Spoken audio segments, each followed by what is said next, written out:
ડાંગ જિલ્લામાં ધોધમાર વરસાદ પડતા સમગ્ર જનજીવન પર તેની વ્યાપક અસર જોવા મળી છે।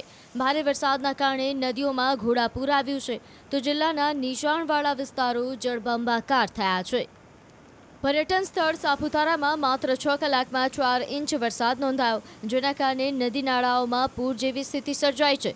વઘઈ અને આહવા તાલુકાના અનેક લો લેવલ કોઝવે પાણીમાં ડૂબી ગયા છે, તો વહીવટી તંત્રએ લોકોને ઓવરટોપિંગ કોઝવે પરથી પસાર ન થવા વૈકલ્પિક માર્ગોનો ઉપયોગ કરવા અપીલ કરી છે। સુબીરથી પીપળદહાડ જવાના માર્ગ પર પણ પાણી ફરી વળવાના કારણે બંધ થયો છે, તો માર્ગ પર પાણી ફરી વળતા ઇમરજન્સી સેવા 108ને પણ મુશ્કેલી વેઠવાનો વારો આવ્યો।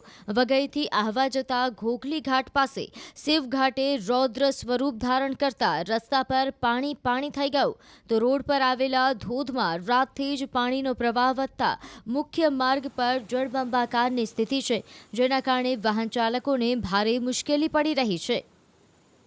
આ તરફ ભારે વરસાદના પગલે આહવા સાપુતારા રોડ પર આવેલ ધોધ દુગ્ધધારાની જેમ વહેતો જોવા મળ્યો, જે પ્રવાસીઓ માટે આકર્ષણનું મુખ્ય કેન્દ્ર બન્યો છે। જો કે ભારે વરસાદ નવરાત્રિમાં ખેલૈયાઓ માટે વિઘ્ન બનીને આવ્યો।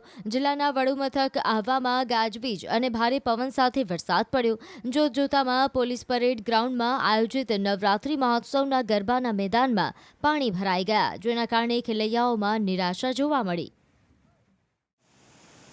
ડાંગ જિલ્લામાં ધોધમાર વરસાદ પડતા સમગ્ર જનજીવન પર તેની વ્યાપક અસર જોવા મળી છે। ભારે વરસાદના કારણે નદીઓમાં ઘોડાપૂર આવ્યું છે, તો જિલ્લાના નીચાણવાળા વિસ્તારો જળબંબાકાર થયા છે। પર્યટન સ્થળ સાપુતારામાં માત્ર 6 કલાકમાં 4 ઇંચ વરસાદ નોંધાયો, જેના કારણે નદી નાળાઓમાં પૂર જેવી સ્થિતિ સર્જાઈ છે। વઘઈ અને આહવા તાલુકાના અનેક લો લેવલ કોઝવે પાણીમાં ડૂબી ગયા છે, તો વહીવટી તંત્રએ લોકોને ઓવરટોપિંગ કોઝવે પરથી પસાર ન થવા વૈકલ્પિક માર્ગોનો ઉપયોગ કરવા અપીલ કરી છે। સુબીરથી પીપળદહાડ જવાના માર્ગ પર પણ પાણી ફરી વળવાના કારણે બંધ થયો છે, તો માર્ગ પર પાણી ફરી વળતા ઇમરજન્સી સેવા 108ને પણ મુશ્કેલી વેઠવાનો વારો આવ્યો। વઘઈથી આહવા જતા ઘોઘલી ઘાટ પાસે શિવ ઘાટે રૌદ્ર સ્વરૂપ ધારણ કરતા રસ્તા પર પાણી થઈ ગયું, તો રોડ પર આવેલા ધોધમાં રાતથી જ પાણીનો પ્રવાહ વધતા મુખ્ય માર્ગ પર જળબંબાકારની સ્થિતિ છે, જેના કારણે વાહન ચાલકોને ભારે મુશ્કેલી પડી રહી છે। આ તરફ ભારે વરસાદના પગલે આહવા સાપુતારા રોડ પર આવેલ ધોધ દુગ્ધધારાની જેમ વહેતો જોવા મળ્યો, જે પ્રવાસીઓ માટે આકર્ષણનું મુખ્ય કેન્દ્ર બન્યો છે।